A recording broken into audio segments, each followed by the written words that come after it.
पाठ पाठ प्रेमचंद के फटे जूते को आगे बढ़ाते हुए ये हमारा भाग 6 है बेटा।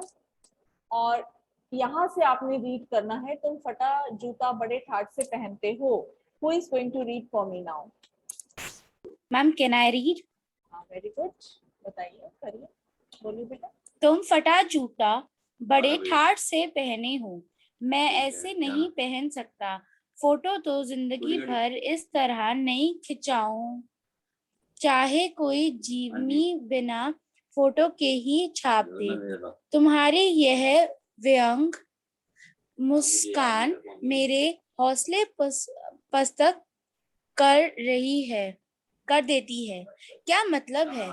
तुम्हारी ये व्यंग मुस्कान मेरे हौसले क्या मतलब है इसका? कौन सी मुस्कान है ये? बेटा ओपन क्या वाइल रीडिंग।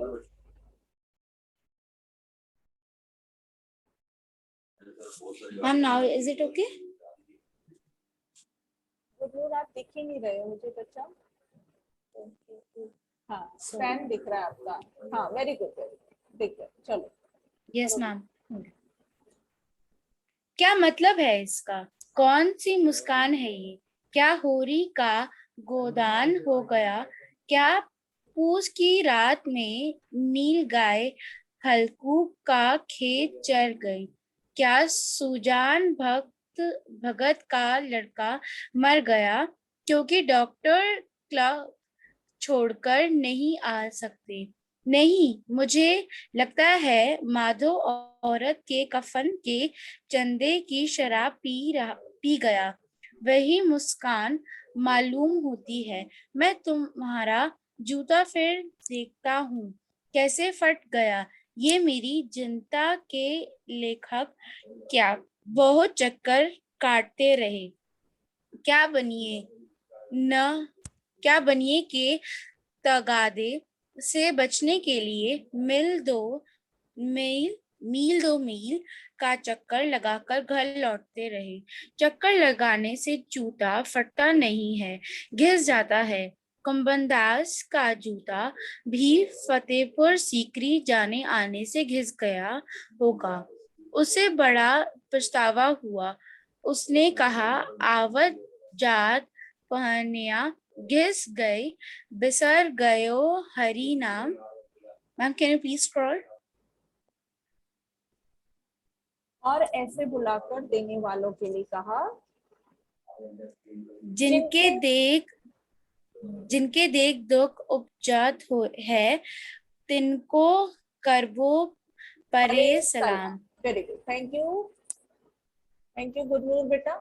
यहाँ पे देखो बच्चा, अब लेखक प्रेमचंद जी से ये बोल रहा है कि तुमने तो फटा जूता बड़े ही ठाट से पहना हुआ है, मैं तो ऐसे कभी भी नहीं पहनता, और अपनी जिंदगी में तो कभी भी इस तरीके का फटा जूता पहनकर फोटो कभी भी नहीं खिंचवाऊंगा, चाहे कोई मेरी जीवनी बिना फोटो के ही क्यों ना छाप दे।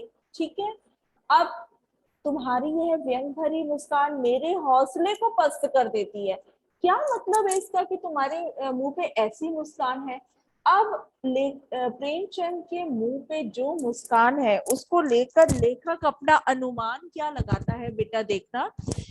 प्रेमचंद जी द्वारा लिखे गए उपन्यासों में से जो उसके पात्र हैं, जो प्रेमचंद की कहानियों के पात्र हैं, उनके बारे में कहता है। पहला कहता है कि क्या होरी की गोदान हो गया है? होरी उनके कहानी की एक गाय है, उसका गोदान कर दिया गया क्या? या पूस की रात में नील गाय हल्कू का खेत चढ़ गई। ये हल्कू भी उसका एक पात्र है। फिर तीसरा पात्र लेता है कि क्या सुजान भगत का लड़का मर गया है और डॉक्टर क्लब छोड़कर वापस नहीं आ पाया। फिर चौथा कहता है, चौथा पात्र उसका है माधव।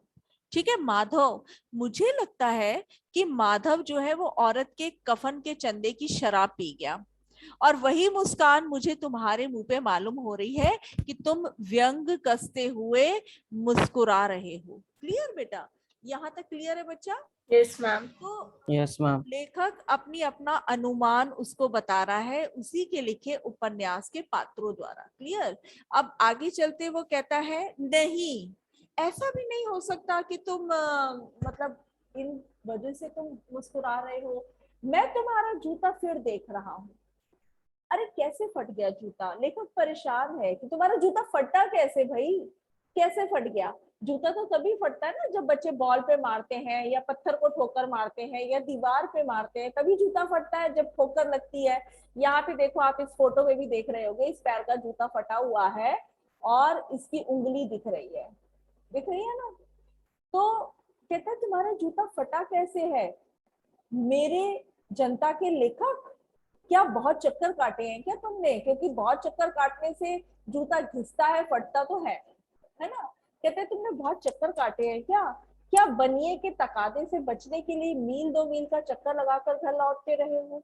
बेटा देखो, लेखक प्रेमचंद की आर्थिक स्थिति इतनी खराब थी, इतनी ज्यादा खराब थी कि उनका जूता तक घिस गया था और वो बनिए से उधार सामान लेकर आते होंगे, क्योंकि उनके पास पैसा इतना नहीं था।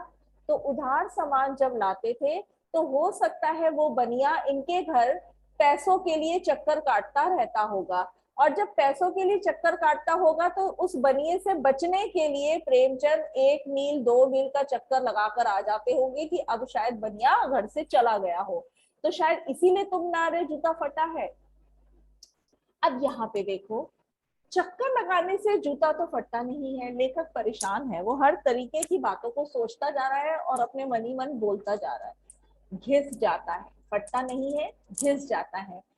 कुंभन दास का जूता भी फतेहपुर सीकरी आने जाने में घिस गया था। अब यहाँ पे आप कहेंगे कुंभन दास है कौन? कुंभन दास जो थे वो बेटा आचार्य वल्लभाचार्य के शिष्य थे। ध्यान से सुनना, कुंभन दास आचार्य वल्लभाचार्य के शिष्य थे और एक बार उनको बादशाह अकबर ने बुलाया था मिलने के लिए। और कहाँ बुलाया था? फतेहपुर सीकरी। तो फतेहपुर सीकरी आते जाते उनका जूता घिस गया था, और जब जूता घिस गया था तो उनका पैर लहूलुहान हो गया था, पैर में उनके चोट लग गई थी। चोट जब लगी, yes, anything you want to से?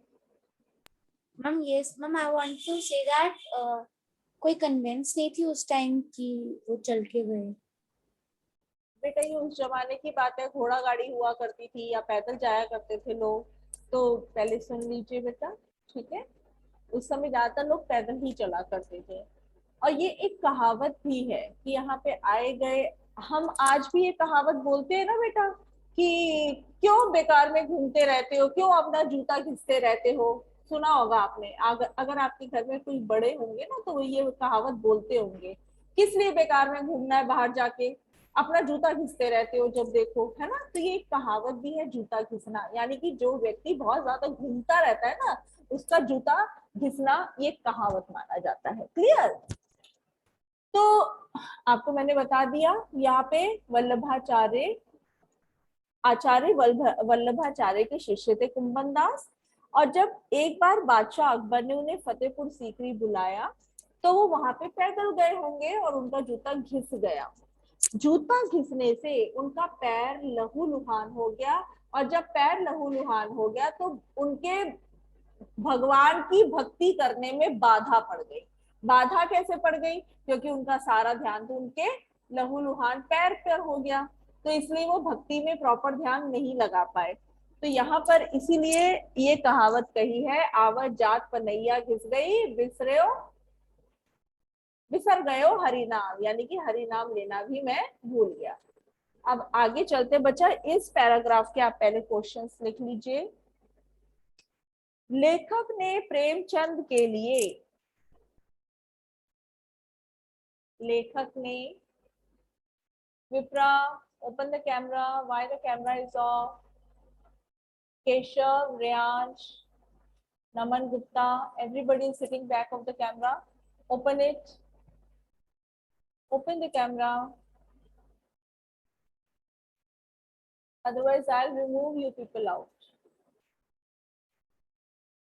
Only some students are there, I can see. Lavishka, I can see Ayush and Damanjeet as well, Sumit, Vipra. Now Vipra has opened. Janaki ने अभी तक बंद नहीं किया. Very good, I appreciate.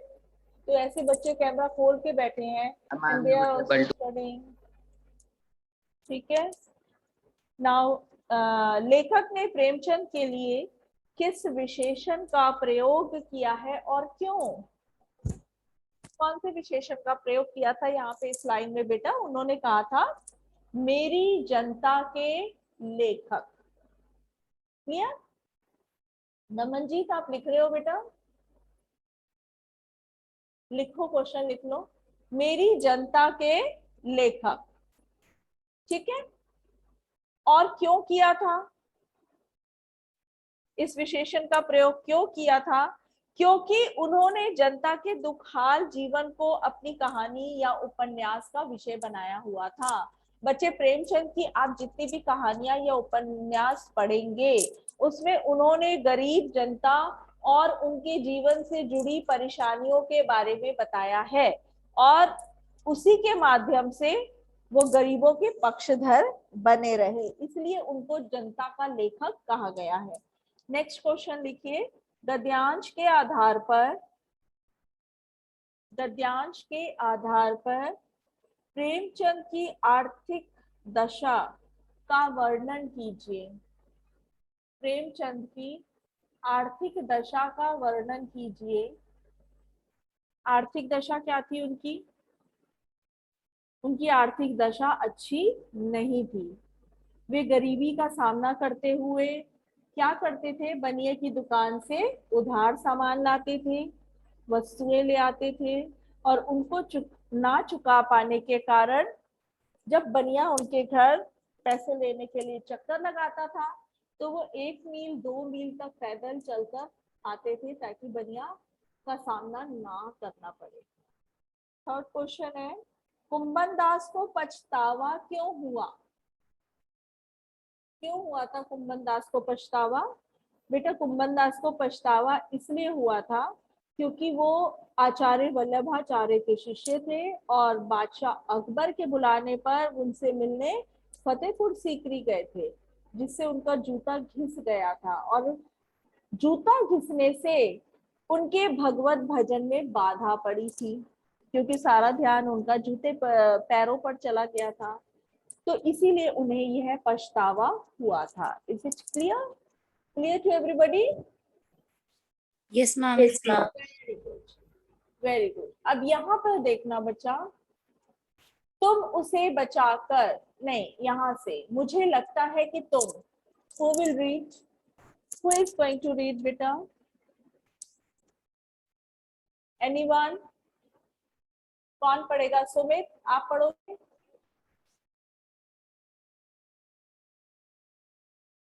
Ma'am मैं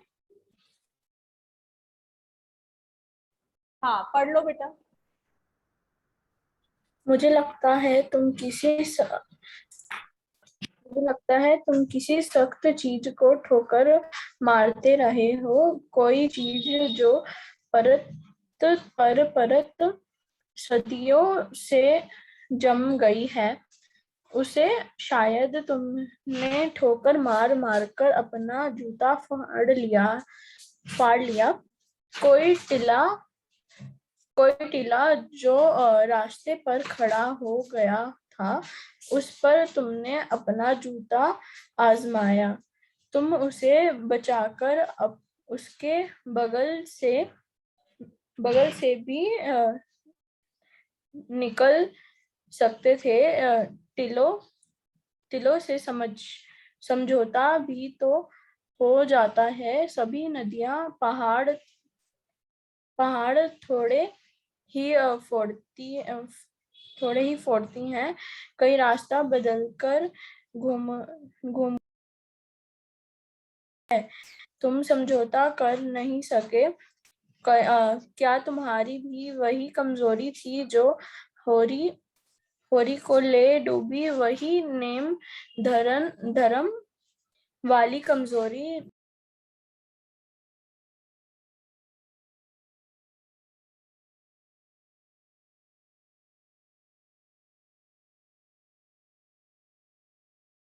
रहे तो उससे लगता है कि विश्का शायद कहाँ नींद पहुंचे बेटा? जरूर थैंक यू सो आना। मच। यहाँ पे देखो बच्चा,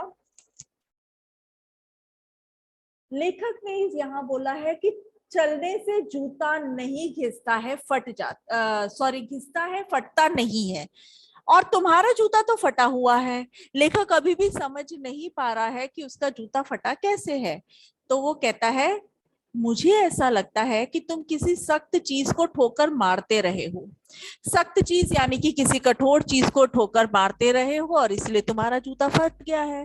कोई चीज जो परत दर परत, अब यहाँ से 9th क्लास बहुत ध्यान से सुनना, क्योंकि यहाँ पर एक बात में दो बात कही गई है।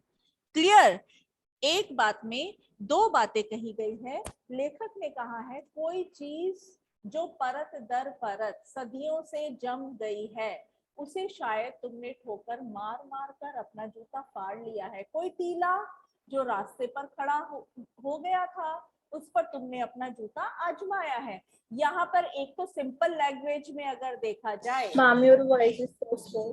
सिंपल लैंग्वेज में क्या है कि जैसे मिट्टी पे मिट्टी परत दर परत कई सालों तक जम जाती है, तो वो मिट्टी का एक टीला सा बन जाता है ना। तो शायद उसको हटाने के लिए प्रेमचंद ने ठोकर मारी हो और उसका जूता फट गया हो। या लेखक ये कहता है कि कोई टीला सामने खड़ा हो गया होगा, तुमने उस पर अपना जूता आजमाया होगा। इसका अर्थ ये है कि सामाजिक कई सालों से सामाजिक बुराइयां और सामाजिक कुरीतियां इतनी ज्यादा बढ़ गई हैं कि वो परत दर परत जमती चली जा रही हैं। ठीक है? और प्रेमचंद ने अकेले उस सामाजिक बुराई को हटाने का प्रयत्न किया होगा, उसको ठोकर मारी होगी और इसी वजह से उसका जूता फट गया। क्लियर हो गया बच्चा? क्लियर है? फिर वो कहता है कि तुम उससे बचाकर उसके बगल से भी निकल सकते थे। टीलों से समझौता भी तो हो जाता है। सभी नदियां पहाड़ थोड़े ही फोड़ती हैं, कोई रास्ता बदल कर घूम कर भी चला जाता है। अब वो कहता है कि आप उससे बच के भी जा सकते थे। बच के जाने का अर्थ क्या है? यानी कि बुराइयों साइड से से निकल समझौता, जाना। हाँ, बुराइयों को नजरअंदाज करके निकल जाना, सामाजिक कुरीतियों को से समझौता कर लेना। तुम ऐसा भी कर सकते थे। फिर वो एग्जाम्पल दे रहा है कि नदियां जो है, सारी नदियां पहाड़ों को तोड़ती हुई नहीं निकलती हैं। कई बार जो बहुत ज्यादा बड़े पहाड़ होते हैं, वो अपना रास्ता बदलकर पहाड़ को किनारे से निकल जाती हैं, पहाड़ के किनारों से निकलती हैं। मगर इस बात से वो उदाहरण दे रहा है कि तुम भी तो बुराइयों से हटकर निकल सकते थे। जो बुराइयां, जो कुरीतियां सामाजिक हो रही है, उनसे बचकर, उनको नजरअंदाज कर कर निकल सकते थे, मगर तुमने ऐसा नहीं किया। समझ आ गई? क्लियर हो गया बेटा? हाँ जी। Is it clear or not? Yes ma'am. Yes ma'am, clear. Very good. अब इस पैराग्राफ के आप क्वेश्चन उतार लीजिए, time is also very less. लिखो, लेखक प्रेमचंद का जूता, लेखक प्रेमचंद का जूता फटने का क्या अनुमान लगाता है? लेखक प्रेमचंद का जूता फटने का क्या अनुमान लगाता है?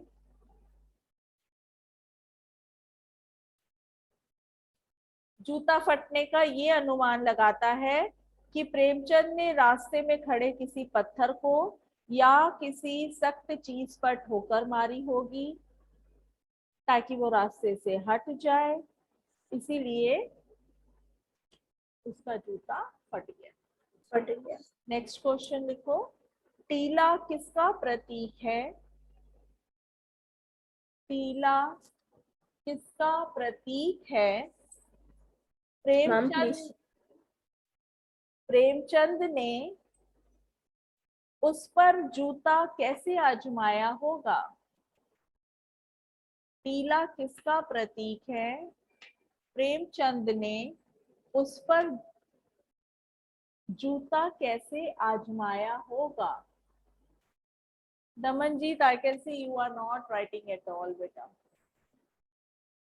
आप लिख नहीं रहे हो, and I will check your notebook.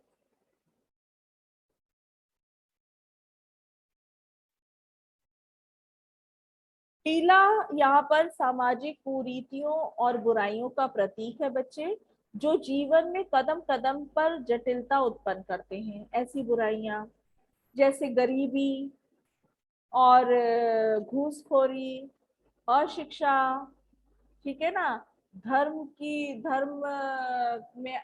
का आपस में मतभेद, और आपका जाति में मतभेद, ये सारी क्या है? सामाजिक कुरीतियां हैं और बुराइयां हैं, जिनको प्रेमचंद संघर्ष करते हुए इनका पर्दाफाश करना चाहते थे।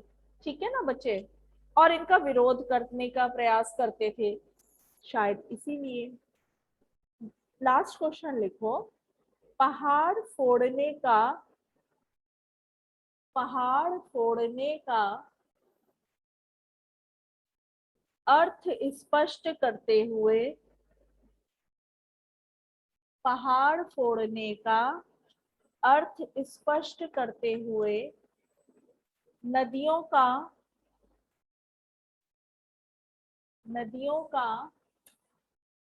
प्रतीकात्मकता स्पष्ट कीजिए। बेटा पहाड़ फोड़ने का यहाँ पे क्या अर्थ है? सफलता पाने के लिए संघर्ष करना, इस पहाड़ फोड़ना। क्लियर? सफलता पाने के लिए संघर्ष करना। और यहाँ पर नदियां उन कमजोर व्यक्तियों का प्रतीक है जो कठिनाइयों से संघर्ष करने की जगह उनसे बचकर अपना रास्ता बदल कर निकल जाते हैं, उनसे समझौता कर लेते हैं। ठीक है, तो नदियां उन कमजोर व्यक्तियों का प्रतीक है यहाँ पर। इज इट क्लियर बच्चा? Clear this chapter? Yes, ma'am. Very